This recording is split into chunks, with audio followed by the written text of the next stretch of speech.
Bem, mas não é esse o nosso assunto. Leitura foi feita na carta aos Tessalonicenses. Tudo ok, Silva?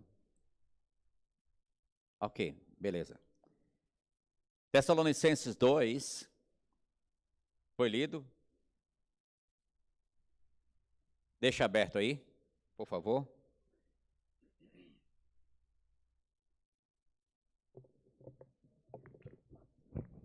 Limpar mais aqui o visual, tirando o pedestal. Darei algumas notícias no final. E beleza. A irmã leu versos 17 a 20, quando o apóstolo Paulo demonstra interesse pelos tessalonicenses, e ele queria vê-lo. Paulo era um missionário que amava o rebanho, né? Que amava o seu povo, e que não deixou de ter como preocupação ou fazer referência àqueles no meio dos quais ele conviveu. Eu não sei como algumas pessoas passam por tantas igrejas e estou nem aí mais, tchau. É importante, irmãos, esse vínculo familiar que é criado espiritualmente também, sobretudo. E não esquecer, nós temos o exemplo de Jesus, e nós temos também o exemplo de Paulo, e nós temos o exemplo do pastor Benjamim. O pastor Benjamim demonstrava uma preocupação por todas as igrejas aqui no Brasil. Não só as que ele trabalhou. Mas tem cadernos, hoje eu vi uma irmã que fez uma coletânea dos cadernos de oração do pastor Benjamim. Né?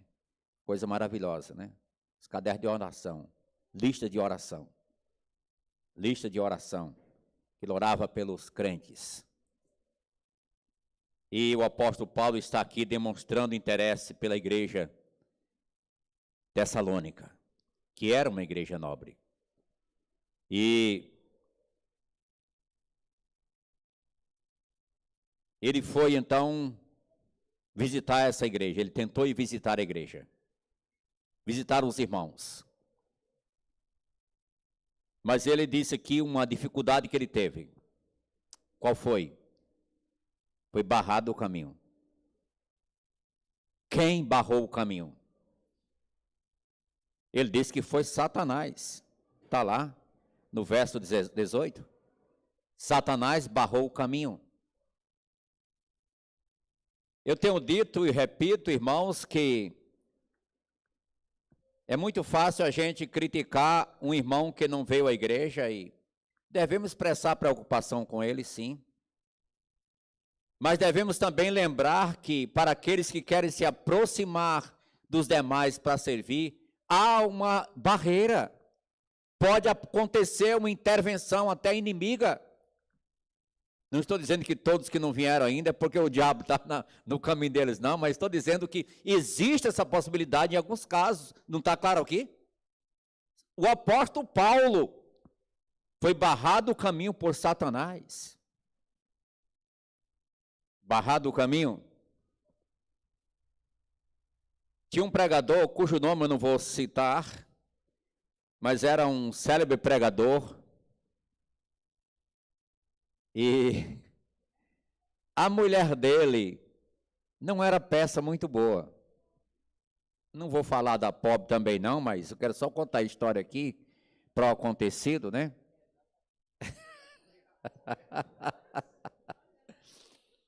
Então, ele vivia viajando. E de tempo em tempo vinha para casa. E às vezes, eu não sei se era por isso, não era por isso, não, porque ele tinha o ardor missionário no seu coração. E ele tolerava algumas coisas da mulher. Eu não vou dizer que não tinha nenhuma culpa, não, porque eu não conheço bem nenhum lado nem outro, mas conheço só a história, assim. Mas o que é certo é que ele era odiado por muita gente por causa do evangelho. Ele tinha muitos inimigos do evangelho. E ele ia para uma viagem missionária, montado num cavalo, uma capa, chapéuzão. E de noite, atravessando um rio, num baixio, ia entrando para o rio. Alguém sabia que ele ia passar. E disse, vou fazer um susto a ele, para ele desistir. E com a roupa esquisita, lua clara, atravessou na frente dele e parou ele. E ele disse, quem é você? Ele disse, eu sou Satanás. Satanás, ele pensou, Satanás? Você conhece a minha mulher? Não. Então você não é Satanás, não. Vou embora.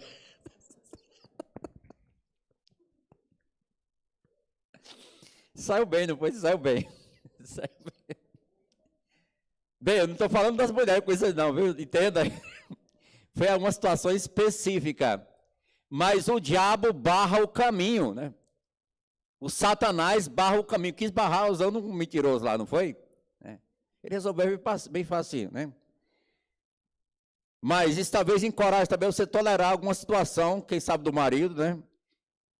Quem sabe, né? Um lado ou outro. Então, tenha paciência, tolere, sirva a Deus, persiste em servir a Deus. Não desista, vá em frente, Deus lhe dará graça.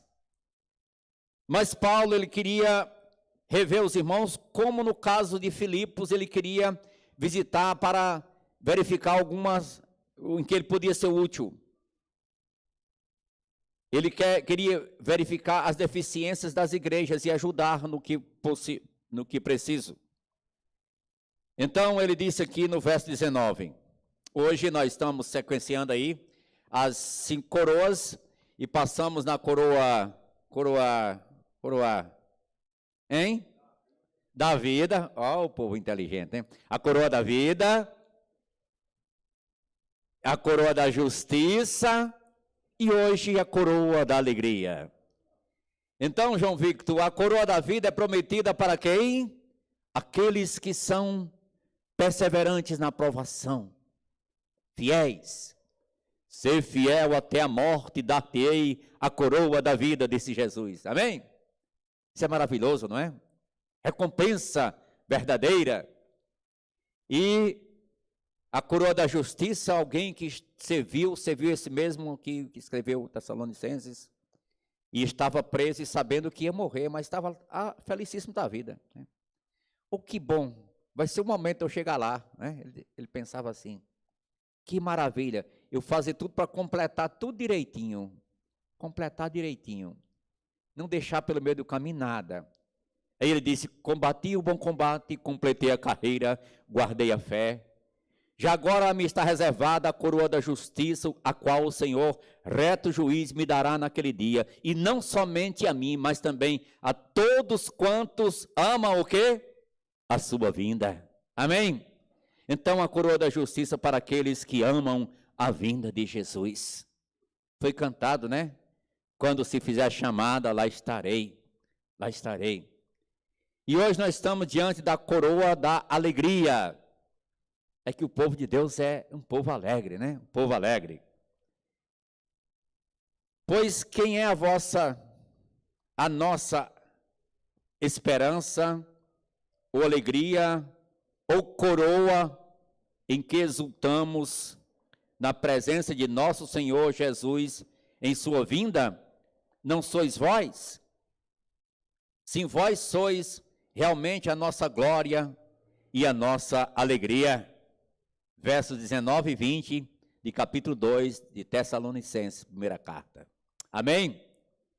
Nosso Deus e Pai, agradecemos pela Tua palavra, pedimos que o Senhor aplique em nossos corações, enchendo de alegria cada um para estar nessa expectativa tão gloriosa de algo maravilhoso que se dará no porvir para todos aqueles aqui que estão empenhados em levar almas a Jesus Cristo, ao teu reino. Em nome de Jesus oramos. Amém. Amém. A polícia está trabalhando, né? Amém. Deus abençoe, Deus guarde eles também, né? Bom, ou a ambulância, né? Trabalhando também, né? Trabalhando também. Deus guarde mais ainda, né? O caso é grave, né? Deus abençoe. Mas a polícia está trabalhando também, eu tenho informação, trabalhando muito a polícia, né? No caminho do Coronel, pegou tanta moto essa semana, né? Bem, mas não é o caso, você não vai para lá hoje. Vamos aqui, e cuide também do seu transporte, né? A coroa da alegria. Quando uma pessoa é alegre, ela de uma certa forma expressa ser uma pessoa feliz. A menos que ela seja um hipócrito ou hipócrita, não é? Hipócrita.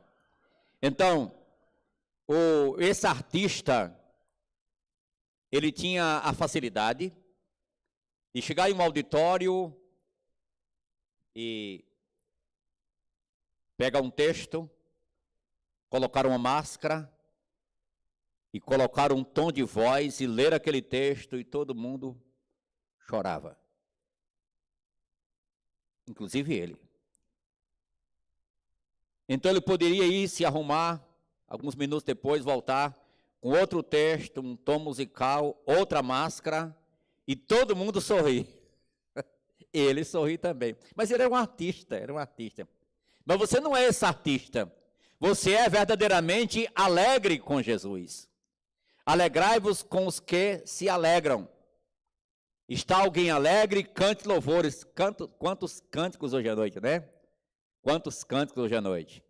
Cante louvores. A coroa da alegria, ela está prometida para aqueles que levam almas ao Senhor Jesus. Paulo estava regozijado com os crentes de Tessalônica. Paulo estava preocupado com eles, sim, mas estava feliz e disse que eles eram a sua coroa. E não somente na igreja de Tessalônica, mas você verá isso também na igreja de Filipos, capítulo 4, Filipenses 4, verso 1, portanto, meus irmãos amados e muito saudosos, minha alegria e coroa, sim, amados, permanecei deste modo, firmes no Senhor. Amém? Permaneçam firmes no Senhor, vocês são a minha coroa, a minha alegria e coroa. Paulo levou, foi ele que fundou a igreja lá de Filipos. E ele levou quantas pessoas a Cristo, começou lá em Filipos, com sofrimento, mas com regozijo, com alegria. Estava lá preso na prisão de Filipos, chicoteado, açoitado, injuriado, injustiçado. Mas diz a Bíblia, por volta da meia-noite, Paulo e Silas oravam e cantavam louvores a Deus. Amém? Irmão Wellington falou aqui da alegria no Senhor, né? Sim, Deus faz o seu povo alegre mesmo. Está lá em Neemias 8:10. A alegria do Senhor é a vossa força, né? A alegria do Senhor é a vossa força. Lembra o corinho? Lembra o corinho? A alegria do Senhor é a vossa força? Alegria no Senhor, a nossa força é. Alegria no Senhor, a nossa força é. Alegria sem medida Ele dá. Se tu tens alegrias, poderás cantar. Se tu tens alegrias, poderás cantar. Se tu tens alegrias, poderás cantar. Alegria sem medida Ele dá.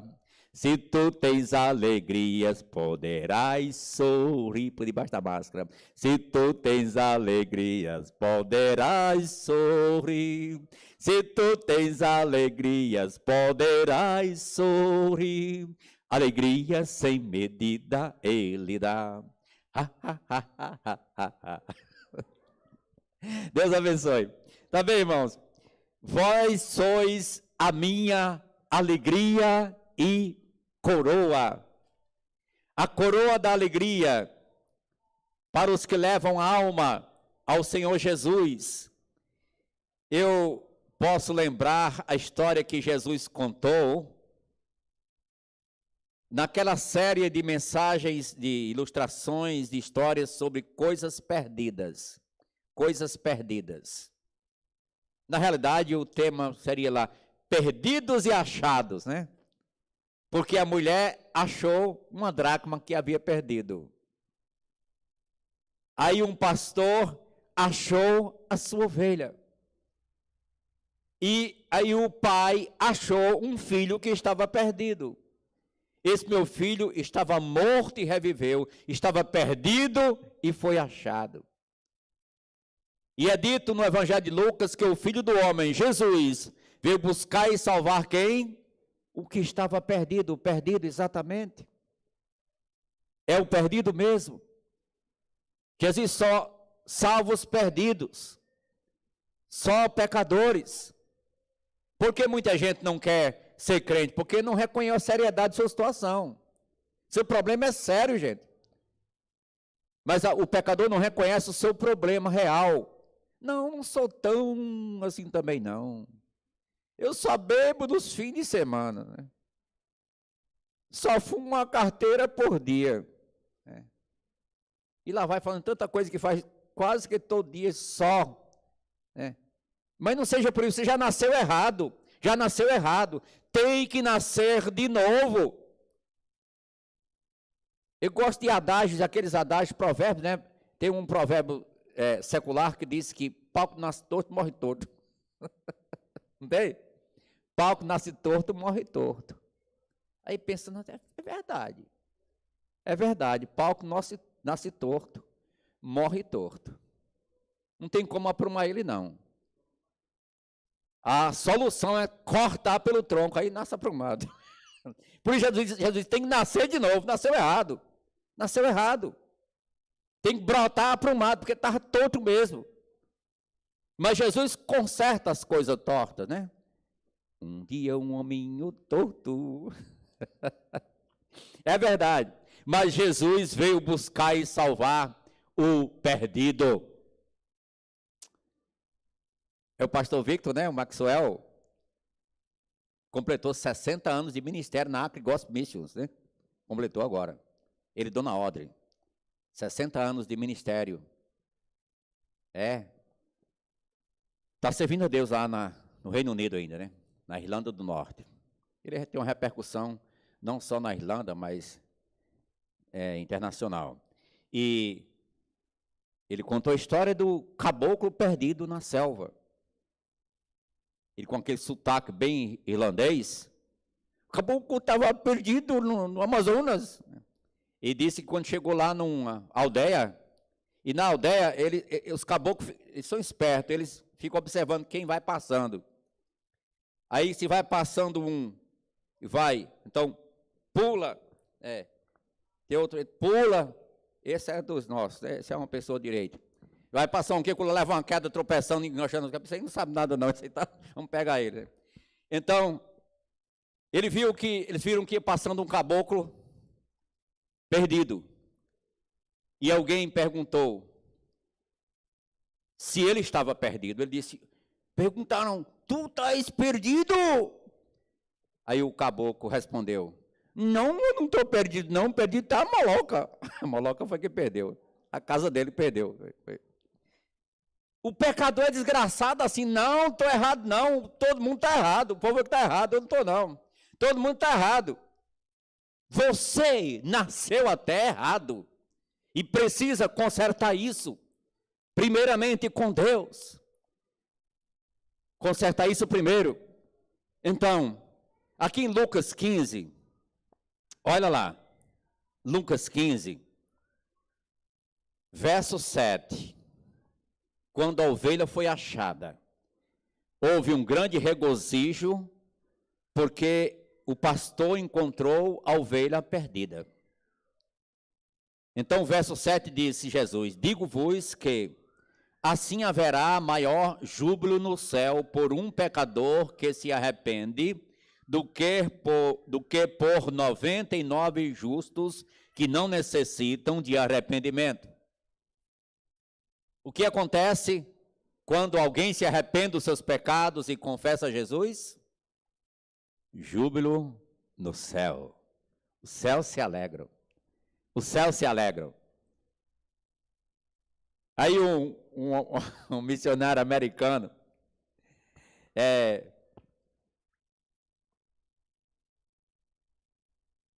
ia caminhando com um brasileiro e estava o pessoal lá, numa festa lá, alegres, né? Aí, quando passaram assim, caminhando, aí o outro disse, bagunça. Aí lá na frente o missionário disse, o que é bagunça? É a alegria que estava lá, aquela alegria lá. Tudo bem. Ele guardou aquilo, aí quando foi no culto à noite, uma pessoa decidiu para Jesus. Ele disse, meus irmãos, tem uma grande bagunça no céu hoje. Mas tem uma grande alegria, não é bagunça, mas é uma grande alegria no céu, né? Uma grande alegria no céu, quando um pecador se arrepende. Não é quando um pecador faz de conta, não. Não é quando um pecador tenta, eu sou de vocês. Não é aparência, não, é realidade. Ele conhece o coração. E o céu sabe. E lá há júbilo diante de Deus quando há arrependimento verdadeiro. Alguém que está nos ouvindo, você já passou por essa experiência na sua vida? Bem, a coroa da alegria, ela está prometida para aqueles que levam a alma a Jesus, e aqui já está um vislumbre desse regozijo, quando Jesus envia os 70 para os discípulos para pregar, para os antecipar e para fazer. E quando ele comissionou os 12 também, né? Comissionou os 12, ele direcionou, dando poderes sobre tudo o que acontecesse necessariamente, até ressuscitar morto. Aí depois chegaram os discípulos para Jesus. Senhor, em outras palavras, foi fantástico. Não é fantástico, não tinha fantástico. Foi fenomenal.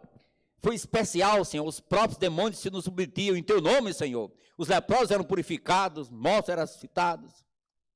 Aí Jesus disse para eles, espera, calma. Não seja por isso o que aconteceu com essas pessoas. Eu estou aqui parafraseando. Não obstante, alegrai-vos, porque o vosso nome está arrolado nos céus. Amém? Está em Lucas 10, verso 20, né? Lucas 10. Então, é importante lembrar que uma alma regenerada, capacitada para o céu por Jesus, é motivo de regozijo para aqueles que a conduziram. No livro de Provérbios, diz que livra os que estão indo para a morte, os que estão sendo mortos, e os que cambaleiam indo para serem mortos. Diz que o fruto de vida é árvore da vida, que